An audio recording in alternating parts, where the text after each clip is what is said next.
नमस्ते दोस्तों। आज एक बहुत ही खूबसूरत दिन है और मैं निकल पड़ी हूँ मॉनसून फेस्टिवल की ओर।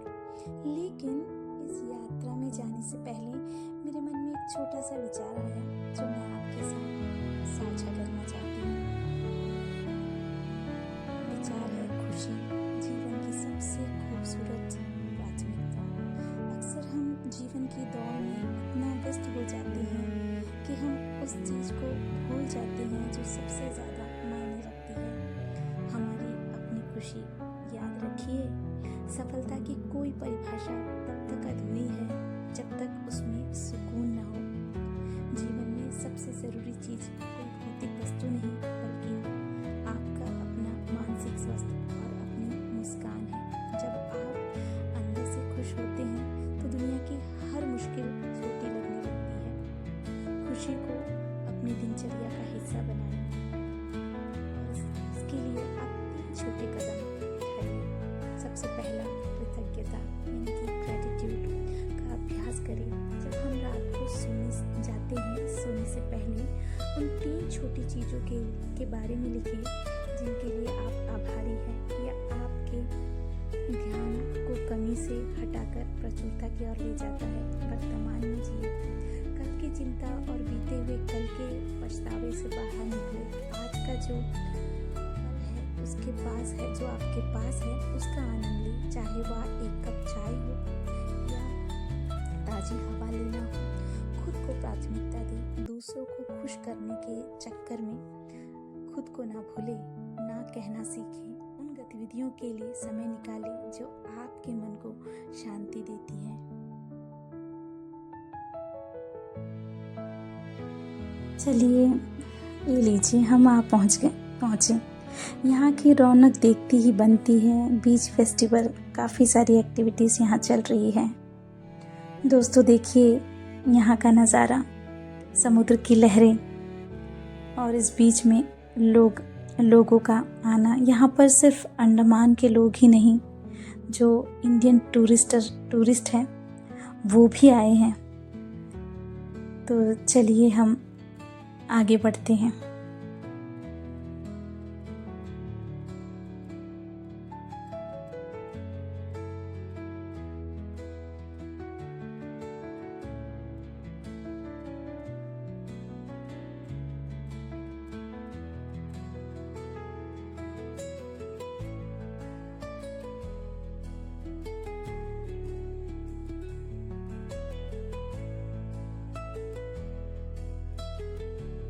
लेकिन आज के दिन की सबसे बड़ी रोमांच ये था कि आज मेरे बेटे ने जेट स्की की सवारी की।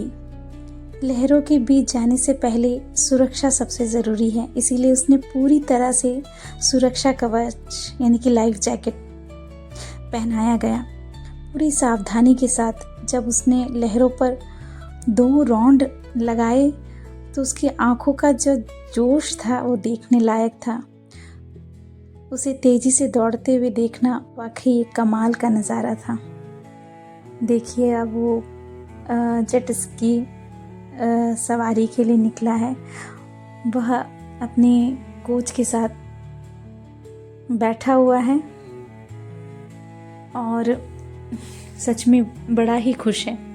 इसमें वो 2 राउंड लगाकर लौटता है, जो बड़ा ही सुंदर है। बड़ा ही उत्साह भरा, ये रोमांच भरा नज़ारा था। जब मैंने पूछा अपने बेटे से कैसा लगा, तो उसने कहा मुझसे कि माँ, थोड़ी सी घबराहट थी क्योंकि वो व्यक्ति था जो अनजान था। यदि पापा या मम्मी मेरे साथ होते तो मुझे इतना डर नहीं लगता। तो उसने इस जेट स्की का आनंद लिया और अपने जीवन में एक अनुभव किया कि ऐसी यात्राएं जो बहुत ही रोमांचकारी थी और ज़रूरी भी है अपनी खुशी के लिए। अब हम ये जेट यात्रा की सफ़र को ख़त्म करने के बाद हमारे पेट में चूहे दौड़ने लगे, तो हमने सोचा क्यों ना हम ज़रा स्वाद चटपटा सफ़र शुरुआत कर लें। शुरुआत हुई चटपटा सफ़र की और हम निकल पड़े। वहीं पास में ही एक झाल मूरी वाला अपने ठेला लगाया हुआ था, जिसमें खट्टी मीठे फ्रूट्स रखे हुए थे और झाल मूड़ी बना रहा था। उसमें मैंने एक स्टार फ्रूट, जिसे कमरंगा कहते हैं, और आमड़ा अंडमान में मिलती है, वो आमड़ा फल को लेकर बारीकी से काटा और उसमें छिड़का हुआ नमक और तीखी मिर्च पाउडर जैसे ही उन फलों के संपर्क में आया तो एक रसीला और चटपटा स्वाद उभर गया। हर टुकड़ा मुंह में जाते ही एक जादुई सनसनी पैदा कर रहा था। अभी वह खटास का स्वाद जुबान पर था ही कि झाल मूढ़ी की बारी आ गई। मूढ़ी का कुरकुरापन, उसमें धुले हुए चने, मूंगफली का क्रंच और उन सब में एक साधा बांधा हुआ तीखा सरसों का तेल, और ये मेल किसी कलाकारी से कम नहीं थी। मिर्ची और नमक की सही मात्रा में इसे ऐसे लाजवाब बनाया कि हर एक निवाला स्वाद का उत्सव बन गया। तो मैंने भी इस उत्सव का मज़ा लिया और अपने जीवन साथी को भी दिया। उन्होंने भी इसका मज़ा लिया और इस तरह हम झालमुरी खाकर बीच का आनंद लेने लगे।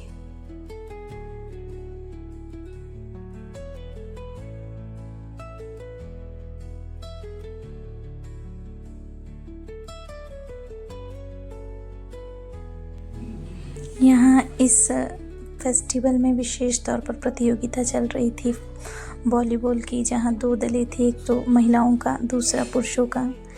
पास में ही स्टॉल भी लगे हुए थे विभिन्न प्रकार के, जहाँ यहाँ पर आप देख सकते हैं छोटी छोटी मूर्तियाँ जारवा की बनी हुई थी, और जो यहाँ के अंडमान वासियों द्वारा बनाए गए आभूषण जो सीपियों से बने थे, वो कीचेन हो या फिर छोटी छोटी मूर्तियाँ हों या फिर ऑर्नामेंट्स हो, सब कुछ बने हुए थे। बड़े ही आकर्षक थे, बड़े ही सुंदर लग रहे थे। मैंने भी कुछ खरीद लिया इसमें, मुझे अच्छा लगा। जो यहाँ विशेष तौर पर जो अंडमान घूमने के लिए जो इंडियन टूरिस्ट आते हैं, वो भी बहुत सारे चीज़ें जो अंडमान के में मिलते हैं वो ख़रीद ले जाते हैं। तो वो भी बहुत ये सामान ख़रीद रहे थे। साथ ही ये सारे स्टॉल देखने के बाद हमें एक बंकर दिखाई दिया जो जापानी लोगों द्वारा बनाया गया था। जब हमारे देश पर हमारे अंडमान निकोबार पर जापानियों का जब अधिकार था, वो अपने हथियारों, गोला बारूदों के लिए ये बंकर बनाए थे और अपने को भी सेफ्टी से रखने के लिए, जहाँ ब्रिटिश के खिलाफ उन्होंने युद्ध करने के लिए अपने एक छुपने का एक बहुत ही अच्छा स्थान था उनके लिए। ये अब स्थिति इसकी ख़राब है, प्राकृतिक आपदाओं के कारण अब बिगड़ चुकी हैं। तो चलिए हम फिर लौटते हैं घर की ओर।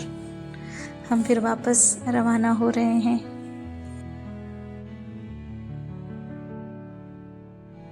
फिर से मैं कुछ चंद बातें आपसे फिर शेयर करना चाहती हूँ।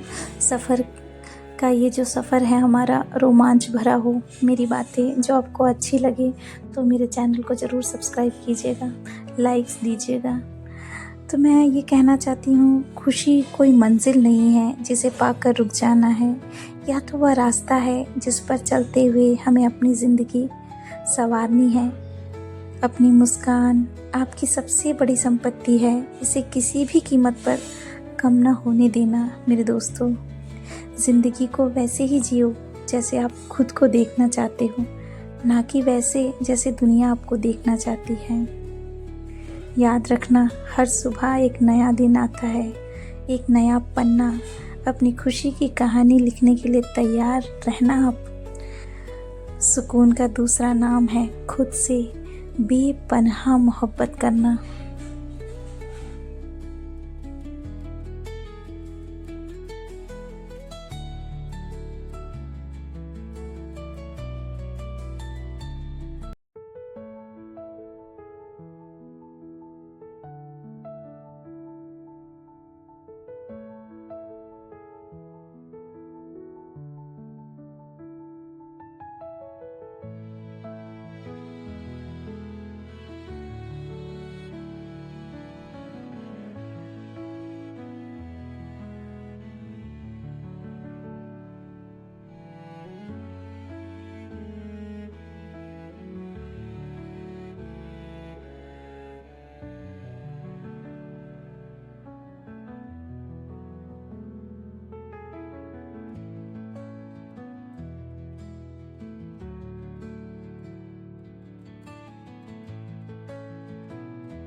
29 दिसंबर 1943 को नेताजी सुभाष चंद्र बोस अंडमान द्वीप समूह पोर्ट ब्लेयर पहुंचे थे। द्वितीय विश्व युद्ध के दौरान जापानी सेना ने अंडमान और निकोबार द्वीप पर ब्रिटिश शासन से कब्जा कर लिया था। जापानियों के बाद में इन द्वीपों को नेताजी की आज़ाद हिंद सरकार को सौंप दिया था और 30 दिसंबर 1943 को नेताजी ने ऐतिहासिक रूप में आज़ाद भारतीय धरती पर पहली बार यही स्थान पर तिरंगा फहराया था। जो आज आप यह देख रहे हैं यह वही जगह है जहां सुभाष चंद्र बोस जी ने झंडा फहराया था। भारत को अंग्रेजी हुकूमत से मुक्ति दिलाने में ये जो झंडा आज देख रहे हैं आप, ये वही स्थान है जहां सुभाष चंद्र बोस जी ने 1943 में झंडा फहराया था। और एक नई दिशा, एक नया कदम, बहुत बड़ा कदम उनके द्वारा उठाया गया था।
फिर से मैं उसी टॉपिक में आ जाती हूँ, खुश रहने की छोटी छोटी कुछ खास बातें जिससे हम खुश रहें। सबसे पहला, तुलना करना बंद करें। हर किसी का सफ़र अलग है। दूसरों की हाईलाइट रील की तुलना अपनी बिहाइंड द सीन लाइफ से कभी ना करें। अपनी बाउंड्रीज तय करें। जो लोग या विचार आपकी ऊर्जा को कम करते हैं उनसे थोड़ी दूरी बना लें। आत्मसम्मान के लिए ज़रूरी है ये। छोटी जीत पर जश्न मनाएं। सफलता का इंतज़ार ना करें, कोई बड़ा काम होगा तभी खुश हो जाएंगे। रोज़ की छोटी छोटी उपलब्धियों पर भी जश्न मनाएं। मैं फिर से वही अंतिम लाइनें बोल रही हूँ। सेल्फ लव, खुद से प्रेम करें। आप खुद की सबसे बड़ी अच्छी दोस्त हैं। अपने आप से वैसे ही बातें करें जैसे आप किसी प्रिय सहेली से करती है। तो इस तरह से आज का ये जो सफ़र था हमारा समाप्त हुआ। तो सबको शुभ रात्रि। Bye bye bye.